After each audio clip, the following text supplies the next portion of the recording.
Class में अपने एक 17.1 का 90वां प्रश्न बाकी था, तो वो अपन कर लेते हैं। अब 90वें प्रश्न में बोला है कि 13 संख्याओं का माध्य 24 है।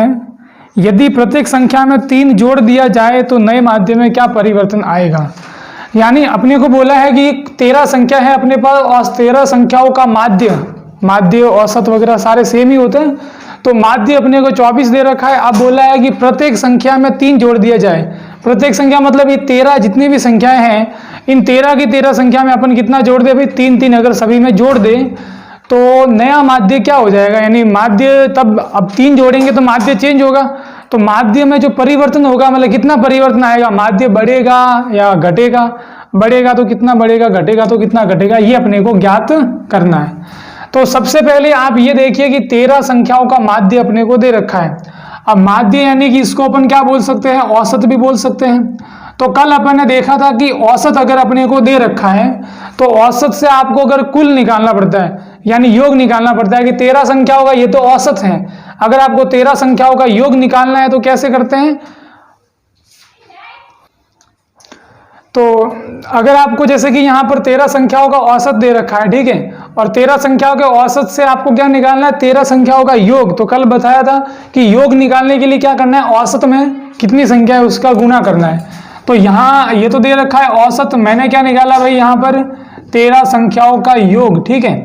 तो 13 संख्याओं का योग बराबर, आपको जब भी किसी का योग यानी टोटल निकालना है तो कितनी संख्या है, 13 संख्या है, तो 13 का गुणा उसके औसत से यानी उसके माध्य से कर दीजिए। अब 13 का गुणा भी 24 से करना है तो देखो कितना आ जाएगा, 13 चौके 52 हो जाएगा, 52 का 2 हासिल लगेगी 5, फिर 13 दूनी 26, 26 और 5 कितना हो जाएगा, 31 हो जाएगा। यानी कि इसका योग कितना है, 13 संख्याओं का योग कितना अपने आ रहा है 312। ये तो है कब योग, जब इसका औसत यानी माध्य कितना होता है 24। लेकिन आपको बोला है कि यदि प्रत्येक संख्या में कितना जोड़ दिया जाए, 3 जोड़ दिया जाए। यदि प्रत्येक संख्या में 3 जोड़ा जाए, आप प्रत्येक संख्या में 3 जोड़ रहे हो, यानी कि देखो भाई आपके कितनी संख्याओं में आपको 3 जोड़ना पड़ेगा, 13 संख्याओं में। एक संख्या में 3 जोड़ा, दूसरे में भी 3 जोड़ा और लास्ट 13वें में भी आपने 3 जोड़ा, तो आप 3 को कितनी बार जोड़ रहे हो, 13 बार। यानी टोटल आपने कितना जोड़ा, एक संख्या में 3 जोड़ा। अगर आप 2 संख्याओं की बात करेंगे तो 3 और 3 6 हो जाएगा, तो आप 13 संख्याओं में टोटल कितना जोड़ोगे आप, तो 3 को आप 13 बार जोड़ रहे हो, यानी 13 × 39, टोटल आप कितना जोड़ रहे हो, आप 39 जोड़ रहे हो, ठीक है। तो अगर पहले मैं लिख देता हूं कि यदि 13 प्रत्येक संख्या में 3 जोड़ा जाता है, मतलब जोड़ी गई कुल संख्या, जोड़ी गई कुल संख्या। अब देखो भाई जोड़ी गई कुल संख्या का मतलब देखो समझिएगा आप लोग कि मैं एक संख्या में 3 जोड़ रहा हूं, एक संख्या में 3 और 3 को मैं अब 13 की 13 तीनों में जोड़ूंगा तो ये कितना हो जाएगा, 13 × 3 यानी कितना 39। यानी टोटल मेरे को कितना जोड़ना पड़ेगा, 39 जोड़ना पड़ेगा। तो देखो अब पहले तो 13 संख्याओं का योग 312 था, लेकिन अगर मैं सभी में 3 जोड़ता जाऊंगा तो अपने को और कितना जोड़ा, अपने 39 और जोड़ा। यानी अब इसका योग 312 न रहकर 39 और ज्यादा हो जाएगा। यानी कि अपने नया योग कितना हो जाएगा, नया योग किसका, नया योग 13 संख्याओं का नया योग। अब देखो भाई 13 संख्याओं का वैसे तो पहले वाला योग तो था 312, लेकिन 3 जोड़ने पर यानी कि 39 और जोड़ेंगे तो इनका योग चेंज हो जाएगा, 312 + 39 हो जाएगा। अब 312 + 39 करते हैं कितना आता है, देखो 2 और 9 11, हासिल लगी 1, 3 और 4 और 1 5 और ये 3, यानी कितना आ गया इनका योग 351 आ गया। अब ये तो है नया योग। अब देखो नया योग है, अब योग है तो योग से आपको निकालना है वापिस नया औसत। अब आपको नया योग से क्या निकालना, नया औसत या फिर नया माध्य। तो माध्य निकालने का क्या सूत्र होता है, आंकड़ों का योग बटे आंकड़ों की संख्या। आंकड़ों का योग यानी ये योग आ जाएगा ऊपर, और कितनी संख्याएं हैं, संख्याएं कितनी है भाई, 13 संख्याएं हैं, ठीक है। तो संख्याएं, अब देखो भाई योग तो है 351 और बटे में भाग देना पड़ेगा 13 संख्याओं का। तो अब 13 का इसमें भाग देते हैं 351 में, तो देखिए कितनी बार जाता है। यहाँ पर टोटल में तो कहीं मिस्टेक नहीं हो गई अपने, ठीक है। मैं क्या करता हूँ 13 का भाग देता हूँ, 13 दूनी 26 हो गया। अब कितना बचेगा, ये 9 बचा, शेषफल 1 उतारा ऊपर से। अब देखो भाई 13 का 91 में कितनी बार भाग जाएगा, 7 बार। यानी कि भाई पूरा का पूरा भाग गया है, इसका कितनी बार गया है? 27 बार। अब आप देखिएगा कि नया आपको माध्य कितना मिला है? 27, और पहले वाला माध्य कितना था? 24। तो क्या माध्य में परिवर्तन आया है? तो माध्य में परिवर्तन कितना आया? 24 से वो 27 हो गया, यानी कितने का परिवर्तन आया? 3 का परिवर्तन आया। तो माध्य में परिवर्तन, तो माध्य में परिवर्तन कैसे निकालोगे? आपको नए माध्य में से पुराना माध्य क्या करना है? घटाना है। यानी कि भाई 27 माइनस क्या करेंगे? 24। 27 में से 24 घटाया तो कितना आया? 3, यानी 3 का इसमें परिवर्तन आया है। तो अगली जो प्रश्नमाला है वो 17.2 है। उसमें अपने को बोला है कि ये जितनी भी बारंबारता बंटन सारणी दे रखी है उनका अपने को माध्य ज्ञात करना है। पिछली प्रश्नमाला में अपन ने माध्य निकालना सीखा था, उसका सूत्र काम में लिया था आंकड़ों का योग बटे आंकड़ों की संख्या। क्योंकि उसमें क्या था कि आपको एक सारणी के रूप में आंकड़े नहीं दे रखे थे, आपको बोला था 3 4 ऐसे 2 4 7 ऐसे अलग अलग आपको लाइन से ऐसे आपको आंकड़े दे रखे थे, फिर डायरेक्ट बोला इसका माध्य ज्ञात कीजिए। तो उसके लिए तो वो सूत्र होता है, लेकिन यहां पर आपको क्या दे रखा है? सारणी के रूप में आपको दे रखे हैं आंकड़े, तब इनका जो माध्य निकालने का तरीका होता है वो अलग हो जाता है। तो पहले तो आप सूत्र देखिएगा कि भाई इसका सूत्र क्या होता है। तो माध्य निकालने का यहां पर जो सूत्र होगा, देखो माध्य होता है, माध्य को अपन किससे दर्शाते हैं? एक्स बार से। माध्य को किससे दर्शाएंगे अपन? एक्स बार से दर्शाएंगे, और उसका सूत्र होता है sigma F x upon sigma F. ये जो निशान होता है ये क्या होता है? सिग्मा कहते हैं, इसे क्या बोलते हैं? सिग्मा। तो ये तो देखो सिग्मा, फिर एफ एक्स, और बटे में क्या है? Sigma F. अब सिग्मा क्या कहता है भाई? देखो सिग्मा का मतलब योग करना है, योग यानी भी टोटल, कुल निकालना है। अब एफ एक्स के जितने भी मान होंगे, जैसे कि एफ एक्स बराबर 1 बार 2 है, यहाँ पर 3 है, फिर ये 4 है, अब इन सभी को जोड़ोगे, यानी 2 और 3 5 और 4 9, यानी इनका टोटल करूंगा, वो ही क्या होगा? सिग्मा होगा। सिग्मा मतलब आपको योग करना है। अब बटे में किसका सिग्मा, किसका बोलता है? सिग्मा एफ बोला है, यानी जितने भी एफ के मान होंगे उनका टोटल करना है, तो आपको सिग्मा एफ का मान मिल जाएगा। तो सूत्र बस इतना ही होता है, sigma F x upon sigma F. ये तो सूत्र अपन याद रख सकते हैं, ठीक है, इसको आराम से। तो माध्य एक्स बार बराबर क्या होता है? Sigma F x upon sigma F. ये सूत्र काम में लेना। अब कैसे काम में लेना है वो देखिए। आपको प्रश्न में सबसे पहले एक ऐसी सारणी दे रखी होगी, वो कैसी होगी? क्षैतिज सारणी होगी। आपको क्षैतिज सारणी को पहले ऊर्ध्वाधर, यानी ये देखो ऐसी सारणी है एकदम यूं। अब आपको ऐसे इसको खड़ी वाली सारणी, यानी कि ये मान जो ऐसे चल रहे हैं इनको ऐसे मतलब ऊर्ध्वाधर आपको सारणी बनानी है। तो देखो भाई कैसे, पहले आपको x का मान दिख रहा है तो x का मान लिखा, फिर दूसरा f का मान है तो f का मान लिखा। अब x के जो भी मान है क्या है? 3 5 8 और 11, तो वो x के नीचे लिख दीजिए 3 5 8 और 11, ये मैंने लिख दिया इसको ऐसे। फिर f के नीचे f के मान क्या है? 2 4 5 और 3। अब ये समझिए कि ये x और f होता क्या है? x को अपन क्या बोलते हैं? वर्ग बोलते हैं। x को क्या बोलते हैं? वर्ग बोलते हैं। और f का मतलब होता है बारंबारता। f का मतलब क्या होता है? बारंबारता। तो देखो भाई आपको जब भी बोले ये x क्या होता है तो वर्ग होता है, और f क्या होता है? बारंबारता होती है। सारणी बनाते टाइम पहले किसको लिखना है? x को, और दूसरे नंबर पर किसको लिखना है?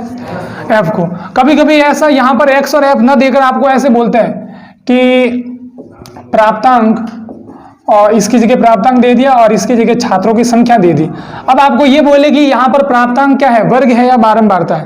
पहले कौन आ रहा है? अभी प्राप्तांक आ रहा है, तो ये वर्ग हो गया, और दूसरे नंबर पर छात्रों की संख्या आ रही है, यानी ये क्या है? बारंबारता है। तो ठीक है भाई, पहले नंबर पर जो आएगा वो वर्ग है, दूसरे नंबर पर जो आएगा वो क्या है? बारंबारता। अब बारंबारता होती क्या है? यहाँ बारंबारता कहने का मतलब है, देखो भाई कि ये जो देखो सबसे पहले x का मान कितना है? सबसे पहले x का मान कितना आ रहा है? 3 आ रहा है। अब 3 के सामने उसकी बारंबारता क्या है? 3 की बारंबारता क्या है? 2। यानी ये बता रहा है कि 3 की बारंबारता 2 है, यानी 3 कितनी बार आएगा? 2 बार, यानी 3 आ गया, ये 2 बार, ठीक है। इसी प्रकार ये 5 की बारंबारता 4 है, यानी 5 कितनी बार आ रहा है? तो ये 5 कितनी बार आ गया? 4 बार आ गया।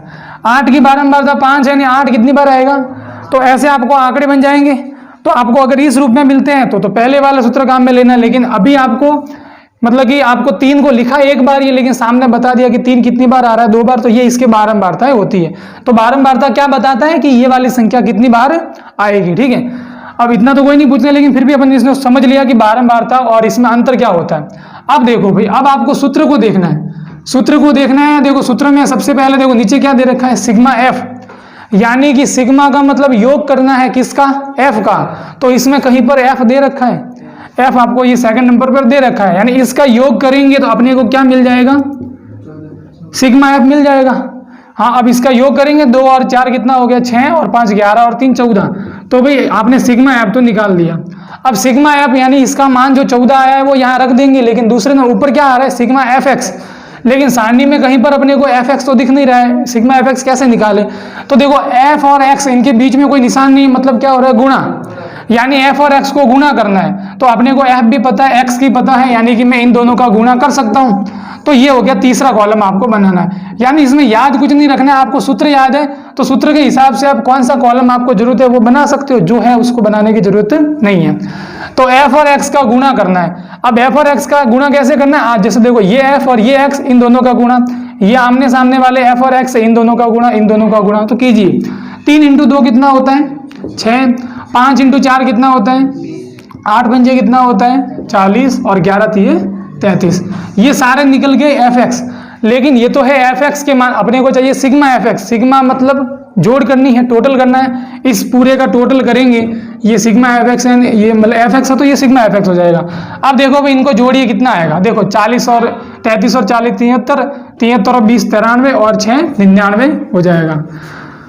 ठीक है, तो भाई सिग्मा एफ एक्स भी आपको मिल गया। अब आगे क्या काम करना है, देखो भाई अब सिग्मा एफ एक्स चाहिए था वो भी मिल गया, सिग्मा एफ चाहिए था वो भी मिल गया। तो अब मैं यहाँ पर क्या लगाता हूँ, सूत्र लगाता हूँ कि माध्य को अगर आप कोष्टक में लिख दो एक्स बार तो ठीक है, क्योंकि इसको दर्शाते हैं इससे। माध्य एक्स बार बराबर क्या होता है सूत्र, sigma F x upon sigma F. अब सिग्मा एफ एक्स का मान कितना है 99 और बटे में सिग्मा एफ का मान कितना है 14। अब 14 का 99 में क्या देना है, भाग, फिर जो आंसर आएगा वही क्या होगा, माध्य होगा। तो 14 का भाग देते हैं 99। अब देखो भाई 14 का पहाड़ा बोलिए भाई 99 में कितनी बार जाएगा, 7 बार। 7 बार देंगे तो कितना आ जाएगा, हाँ 98 आ जाएगा, 98 आया। अब देखो भाई 99 में से 98 घटाना है, कितना बचेगा, 1 बचेगा। अभी 1 बच रहा है, 1 में तो भाग जाएगा नहीं, तो पॉइंट लगा के क्या लगा भाई यहाँ उतार दो 0। अब आपने एक बार पॉइंट लगा के 0 उतारा, अभी भी भाग नहीं जा रहा है, या 14 का 10 में भाग नहीं जाता, यानी एक बार आपको और 0 लगाना पड़ेगा। तो यहाँ पर भी क्या लगा दिया 0। अब देखो भाई आपके ये 100 हो गया, अब 14 का भाग वापस 100 में देना है तो 7 बार ही जाएगा, कितना आ जाएगा 98 आएगा। 100 में से 98 गया, कितना मिला, बचा 2। अब देखो वैसे तो आगे भी जाएगा, अब भी और 0 लगा सकता है, लेकिन आपको देखो पॉइंट के बाद कितने अंक मिल गए, बस। तो 2 अंक मिल जाए फिर आपको छोड़ देना है, आगे भाग नहीं देना है। कितना आ गया 7.07, यानी 7.07, यही क्या है, इसका माध्य है। ऐसे इसको निकालना है। तो बोलो आपको देखो भाई सारणी दे रखी है ऐसे एक बार। तीसरा प्रश्न देखिए, आपको सारणी क्षैतिज दे रखी है, अपने को ऊर्ध्वाधर सारणी बनानी है, यानी x और f इन दोनों के मध्य सारणी बनानी है। अब x के सामने क्या क्या मान दे रखे हैं तीसरे प्रश्न में, 0.1, 0.2, 0.3, 0.4, 0.5 और 0.6। अब इनके संगत f के मान क्या दे रखे हैं, f के मान है 30, 60, 20, 40, 10 और 50। ठीक है, अब देखिए अपने को क्या करना है, इसका माध्य ज्ञात करना है। पहले तो ये जो सारणी दे रखी थी वो अपन ने बना ली। अब अपने को देखो भाई माध्य ज्ञात करना है, तो सबसे पहले माध्य का आप क्या कर लो भाई, सूत्र लिख दो। सूत्र लिखेंगे तो पता चलेगा अपने को क्या क्या चीजें निकालने की जरूरत है। तो माध्य बराबर होता क्या है, sigma F x upon sigma F. पहले देखो भाई सिग्मा एफ यानी एफ का योग करना है, तो एफ ये रहा, इसका योग करना है तो कर देते हैं। 30 और 60 कितना हो गया 90, 90 और 20 110, 110 और 40 150 और 10 160, 160 और 50 कितना हो गया 210 हो गया। यानी इसका जो सिग्मा एफ का मान है वो कितना आ गया 210। तो ये तो भले अभी से आप लिख दो कि ये सिग्मा एफ कितना आ गया 210 आ गया। अब अपने को और क्या चाहिए, सिग्मा एफ एक्स चाहिए। सिग्मा एफ एक्स यानी एफ एक्स का योग करना, और एफ एक्स तो है ही नहीं, यानी एफ और एक्स का गुणा करेंगे तब अपने को एफ एक्स मिलेगा। यानी कि एक आपको और कॉलम बनाना है, किसका, एफ एक्स का, ठीक है। ये मैंने एफ एक्स का कॉलम बना दिया। एफ एक्स मतलब एफ और एक्स का गुणा, इन दोनों का गुणा, इन दोनों का गुणा, इन दोनों का आमने सामने लिखना है। अब देखो भाई 0.1 का गुणा करना है 30 से, 0.1 का गुणा किससे करना है 30 से। अब देखो एक तो इसको करने का तरीका आप तो एक तो ये कर सकते हो कि पॉइंट हटाओगे, कितने अंक के बाद पॉइंट है, तो 1 के बाद पॉइंट है। आपने क्या किया, पॉइंट हटाया तो एक जीरो वाली से आपको 1 के बाद 1 जीरो लगाना है, 1 अंक के बाद पॉइंट है तो 1 के बाद 1 जीरो लगाना है, यानी बटे में कितना आ जाएगा 10, 0 से 0 कटा, अब बटे में 1 इंटू 3 कितना हो जाएगा 3, यानी ये कितना आएगा 3। लेकिन ये हर बार काम में नहीं आएगा आपके, ठीक है। तो आप कैसे इसका गुणा करना है, देखो भाई 0.1 का किससे करना है, 0.1 का गुणा किससे करना है 30 से करना है। तो ऐसे आप इसका गुणा करवा लो जैसे अपन पहले करते हैं, 0.1 इंटू 30। अब थोड़ी देर के लिए पॉइंट को भी छोड़ दोगे, पॉइंट है ही नहीं, आपको नॉर्मल गुणा करना है। 0 का 1 से किया गुणा तो 0, 0 का 0 से किया तो 0, फिर क्रॉस लगा दिया। 3 का 1 से किया तो 3, 3 का 0 से गुणा किया तो 0। फिर क्या करेंगे, इसको जोड़ेंगे, ये 0 और ये 3 और ये क्या आ गया 0। अब आप देखिए कि भाई ये बिना पॉइंट वाली संख्या है लेकिन ये पॉइंट वाली संख्या है, इसमें कितने अंकों के बाद पॉइंट है 1 के बाद, तो इस आंसर में पीछे से 1 अंक के बाद क्या लगा दो, पॉइंट लगा दो, ठीक है। अब संख्या के आगे 0 लगता है उसका तो कोई मतलब होता नहीं है। अब ये अपने को मिला 3.0, अब पॉइंट के बाद सिर्फ 0 आता है तो इसको भी आप हटा सकते हो, यानी ये कितना मिलेगा अपने को 3 मिल जाएगा, ठीक है। इसके बाद में 0.2 का गुणा करना है 60 से, 0.2 का गुणा 60 से करना है। अब इसको भी ऐसे का ऐसे करना है और ये कितना आ जाएगा 1.2 आ जाएगा, ठीक है। तो देखिए भाई इसको अभी गुणा कर लेते हैं, आप देख लीजिए एक बार कैसे गुणा किया और 1.2 कैसे आया। 0 का गुणा 2 से किया 0, 0 का 0 से किया तो 0, 6 दूनी 12, हासिल लगी 1। अब 0 का 6 से किया तो 6 का 0 से किया तो भी 0 आ गया। अब मैंने क्या किया कि ये हासिल है, ये 1 लगा दी। अब देखो ये 0 2 1, अब आपके 1 अंक के बाद पॉइंट है तो 1 अंक के बाद आपने क्या लगा दिया पॉइंट, पॉइंट के बाद सिर्फ क्या आ रहा है 0 आ रहा है तो इसको हटा दिया, यानी कितना मिला 12 मिला, ठीक है। अब आपको अब गुणा करना है 0.3 का और 20 का, 0.3 इंटू 20 तो कितना आ जाएगा 6 आ जाएगा, ठीक है। ऐसे का ऐसे गुणा करना है, 0.4 का और 40 का करना है तो 16 आ जाएगा, 0.5 का और 10 का करना है तो कितना आ जाएगा 5 आ जाएगा, 0.6 और 50 का करना है तो कितना आ जाएगा 30 आ जाएगा, ठीक है। अब ऐसे करके आपको भाई ये टोटल आपने क्या किया, इन सभी का गुणा तो कर लिया। अब अपने को चाहिए क्या, सिग्मा एफ एक्स, सिग्मा मतलब एफ एक्स का योग करना है टोटल। तो सिग्मा एफ एक्स बराबर, सभी को जोड़िए भाई, 3 और 12 हो गए 15, 15 और 6 21, 21 और 16 कितना हो गया 37 हो गया, 37 और 5 42, और 42 और 30 कितना हो गया 72, कितना हो गया, तो भाई 72 बटे कितना मिला 210। अब इसको थोड़ा सरल करना है अपने को, 2 का भाग दोनों में जा रहा है, मैंने क्या किया भाई 2 का भाग दिया, इसमें 2 तिया 6 और 2 6 12, 36 बार गया, इसमें 2 का भाग कितनी बार जाएगा 105 बार। अब देखो भाई 3 का भाग जा रहा है दोनों में, 3 का भाग इसमें गया 12 बार, 3 का इसमें गया 35 बार। अब भी क्या कट रहे, अब नहीं कट रहे, अब आया 12 बटा 35, यानी 12 में क्या करना है 35 का भाग देना है।